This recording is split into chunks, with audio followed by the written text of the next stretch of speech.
les faux CEDEAO là, la bande des 4 là, ils croient qu'ils vont aller attaquer l'AES et puis les gens de l'AES sont là à applaudir. On va tuer les gens de l'AES, on va tuer les militaires de l'AES, on va bombarder les villes, les villages de l'AES et puis rien n'arrive chez eux.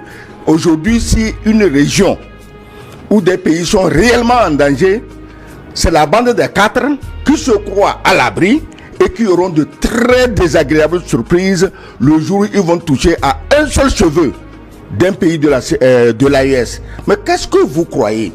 Aujourd'hui, par satellite, on voit tout. On l'a dit et redit ici. On vous dit, la dernière fois, à la dernière émission, je vous ai dit, mais comment voulez-vous que l'AES écoute ces gens pour une réconciliation alors qu'ils sont en train d'encercler l'AES avec des bases militaires? Je l'ai dit avant que Tiani ne vienne parler. Je l'ai dit ici. Vous les encerclez avec des bases militaires et vous leur dites, venez, on va se réconcilier. Réconcilier comment? Aujourd'hui, le président Tiani est sorti et il nous a donné les détails, les précisions que nous n'avons pas. Aujourd'hui, moi je dis ceci. Ce n'est pas seulement les pays AES qui doivent mettre leurs armées en état d'alerte, mais les 4 larrons, la bande des 4 fouteurs de merde dans toute l'Afrique de l'Ouest, je les encourage à mettre leurs armées en état d'alerte maximal. Parce que dès qu'une bombe quitte leur pays, tombe dans l'AES, ils en recevront au moins 10.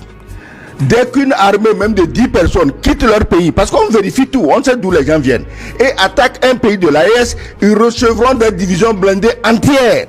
Donc il ne faut pas qu'ils restent comme s'ils étaient dans une tour d'ivoire quelque part, et ils vont foutre la pagaille dans d'autres pays qui ne demandent qu'à vivre en paix. Dites-moi, l'AES a attaqué qui? Même verbalement. Dénoncer, c'est pas une attaque. Vous avez fait des choses, les gens ont vu, ils vous disent, vous faites ça, c'est pas bon. Pourquoi le président Tiani est sorti pour parler comme ça? Mais parce que quand on leur dit, comme ils ont fait d'ailleurs, ah non, c'est faux, ah non, ceci, mais le président Tiani prend à témoin les populations de ces pays des 4 traîtres. Les pays de la bande des 4 là, c'est leur population, c'est à leur population que le président Tiani s'est adressé. Pour leur dire, si vous les laissez faire, le jour où vous allez récolter des grappes entières de missiles, ne nous posez pas la question d'où ça vient. Parce qu'on vous aura averti, c'est vous qui les avez mis là-bas. Maintenant, les démentis de la CEDEAO, mais ça dit que de la bande des 4. Parce que la soi-disant réponse était destinée à protéger celui qui était le plus directement accusé.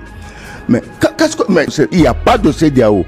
Il y a une ambition de la bande des 4 de semer le bordel dans toute la région ouest africaine. Et ceci, j'en viens à la réponse à ta question. Tu dis les pays de l'AES sont en état d'alerte. Mais tu me fais rire. Les pays qui devaient être en état d'alerte, c'est les faux CEDEAO là. Ils croient que quoi? Ces faux 4 chefs CEDEAO là,